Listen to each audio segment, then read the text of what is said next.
சூரத்துல் கலம் ஓதுனாங்க ரெண்டாவது ரக்காயத்துல. அந்த சூறாக்கு பேரு பேனான்னு அர்த்தம், எழுதுகோள்னு அர்த்தம். சூரத்து நூஹ், நூஹ் அலைஹிஸ்ஸலாத்தை பத்தி அல்லாஹ் சொன்னான். அப்ப அதே போல கடைசியில ஒரு சூரா சூரத்துல் முத்தஸ்ஸிர், அதுல அல்லாஹ் என்ன சொல்றான்னா தொழுகையை பத்தி சொல்றான். மா சலககும் ஃபீ சக்கர். இதுக்கு என்ன அர்த்தம்னா சக்கர் நரகம் வந்து அல்லாஹ் தருவான். சக்கர் நரகம் அது எதுக்குன்னா தொழுகை இல்லாதவங்களுக்கு தான் அல்லாஹ் நரகத்தை கொடுக்குறானா. ஒவ்வொரு நரகம் அல்லாஹ் கொடுத்துருக்கான். அப்ப சக்கர நரகம் யாருக்குன்னா தொழாத நபர்களுக்கு சக்கர நரகத்தை அல்லாஹ் என்ன பண்ணுவாங்க, அவங்களை போடுவான்னு அர்த்தம். காயத்தை இன்னைக்கு ஓதணும். அப்ப நம்ம தொழுகையில எவ்வளவு முக்கியத்துவம் கொடுக்கணும். ரமலான்ல மட்டும் நம்ம தொழுதா போதாது. ரமலான் எப்படி நம்ம தொழுகிறோமோ அதே போல மற்ற மாசம் நம்ம தொழுதா மட்டும்தான் நமக்கு நரகத்தை அல்லாஹ் என்ன பண்ணுவான், பாதுகாப்பு கொடுப்பான். ஏன்னா மோசமான நரகமா, ரொம்ப மோசமா இருந்து அல்லாஹ் சொல்றான். அப்ப தொழுகை மட்டும் கிடையாது, யாரு தானம் நம்ம செய்யல அவங்களுக்கு சக்கர நரகம் தான். பிஸ்கின் கேட்கறான் அந்த மாதிரி சாப்பாடு, அப்ப அவன் கேளாம பேசும்போது அல்ல என்ன பண்றான், நமக்கு சரி நரகத்தை என்ன நமக்கு எழுதுறான். நரகத்தை சக்கர நரகம், மோசமான நரகம். ஒரு இமாம் ஜுஹரி அவங்க என்ன பண்றாங்கன்னா அனஸ் சஹாபி அழுதுட்டு இருக்காங்க தேம்பி தேம்பி, ரசூலுல்லாஹ்வுடைய நெருங்கிய நண்பர்கள்னு சொல்லலாம். அப்ப அவங்க அழும்போது இவங்களுக்கு ஒரு கஷ்டம் ஆயிடுச்சு. போய் கேட்கறாங்க, யார்கிட்ட கேட்கறாங்க, அனஸ் சஹாபிட்ட கேட்கறாங்க, யாரு ஜுஹரி இமாம். அவங்க என்ன சொல்றாங்கன்னா அல்லாஹ் நமக்கு தொழுகை என்ன பண்ணா நியமனம் செஞ்சான். தொழுகை 5 வக்த் ஆக்கி கொடுத்தான். 5 வக்த் யாரும் தொழுகிறது இல்லைன்னு சொல்லி அழுகுறாங்களாம். ரசூலுல்லாஹ் 50 வக்த் இப்படி கம்மி பண்ணி கொடுத்தாங்களா இல்லையா?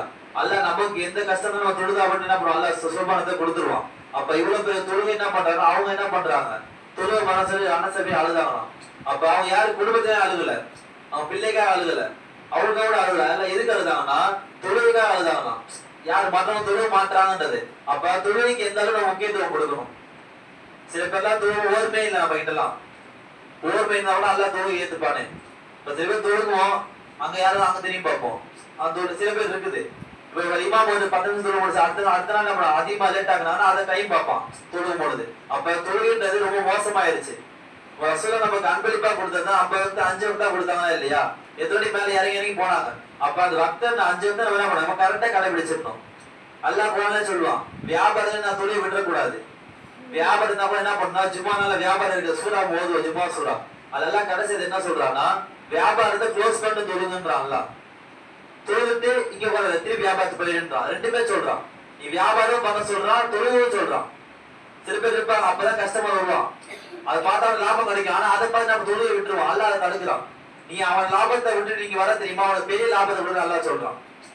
ஒரு 500 ரூபாய் சட்டை விக்குது, அவன் வாங்க வரான். அப்ப அதை ஒதுக்கி நம்ம தொழுகைக்கு வரும்போது என்ன பண்ணுவான், அந்த சட்டை என்ன பண்ணுவான், அல்ல 1000 விற்க வைப்பான், 2 சட்டை வாங்கி அந்த மாதிரி பண்ணுவான். ஏன்னா எதுக்கு நம்ம தொழுகை நாடி வரும். அதான் அல்லாஹ் சொல்ற ஜும்மா சொல்ற கடைசி ஆயத்துல, நீ வியாபாரத்தோட விட்டு என்ன பண்ணு, ஜும்மா நேரத்தை கடையை சாத்து, கடையை வந்து என்ன வியாபாரம் பண்ணாதான் அல்லாஹ் சொல்றான். அதே போல ஜும்மா முடிச்சுட்டு சும்மா உட்கார கூடாது, வியாபாரத்தை ஓடிடணும் உடனே. அப்ப அல்லாஹ் என்ன சொல்றா பாருங்க, தொழுகை முக்கியம், வியாபாரம் முக்கியம். அந்த ஆயத்தை அல்லாஹ் தான் சொல்றான், ஜும்மா சொல்றாங்க. அப்புறம் அல்லாஹ் என்ன சொல்றான்னா சொர்க்கம் இருக்கு, ஜன்னாத்துன் அதுன்னு ஒரு சொர்க்கம். ஜன்னாத்துன் அதுன்னு ஒரு சொர்க்கம் இருக்குதான், ஒரு சொர்க்கம். அது யாருக்குன்னா தொழுகையாளி மட்டும்தான் சொர்க்கமா. இப்ப நம்ம தொழில் என்ன பண்ணலாம், நசீப் பார்க்கணும். ஏன்னா தொழாதவங்களுக்கு சக்கர நரகம் இருக்கு, தொழுதவங்களுக்கு அதனோட இது சொர்க்கம் இருக்குது. அப்ப சொர்க்கம் நம்ம போனோம்னா நம்ம கரெக்டா தொழுதுடணும். நம்ம கரெக்டா தொழுதா மட்டும்தான் நமக்கு என்ன பண்ணுவோம், அல்ல அந்த சொர்க்கத்தை வாசி பார்க்குவோம். நிறைய விஷயம் இருக்கு தொழாதவங்களுக்கு எல்லாம். தொழுவா ரொம்ப மோசமான இதெல்லாம் இருக்குது.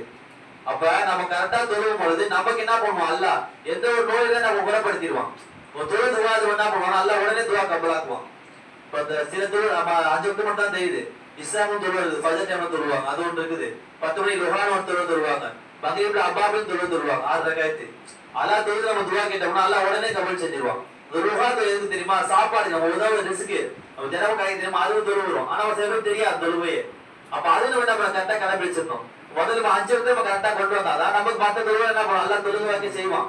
அப்ப நம்ம கரெக்டா தொழில் இருந்தா மட்டும்தான் நமக்கு என்ன அல்ல எந்த ஒரு கஷ்டம் என்ன பண்ணுவோம், அது பூர்த்தி செஞ்சிருவான். அப்ப நம்ம கரெக்டா தொழுதுணும், அதாவது அல்லாஹ் சொல்றான். அப்ப நம்ம கரெக்டா தொழுக மட்டும் நம்ம தானம் அதிகமா செய்யணும். 150 மிஸ்கின், நீங்க மிஸ்கின் சாப்பாடு கொடுங்கன்னு அல்லாஹ் சொல்றான். இப்ப கையெழுத்து வரவங்க தடுக்க கூடாது. அப்ப அல்லாஹ் தொடர்ச்சியா சொல்றான், அதுல தொழுகையும் சொல்றான், மிஸ்கினையும் சொல்றான், தானம் எல்லாமே சொல்லும் பொழுது நம்ம கரெக்டா ஆயத்து நம்ம இருந்தோம்னா நமக்கு அல்ல என்ன பண்ணுவான், வாழாத நம்ம அற்புதமா வச்சிருப்பான். ஆக எல்லாம் இறைவன் தோல் நசீப் அல்லாஹ் உங்களுக்கும் எனக்கும் நசீபாக்குவானாக. அஸ்ஸலாமு அலைக்கும் வரஹ்மத்துல்லாஹி வபரகாத்துஹு.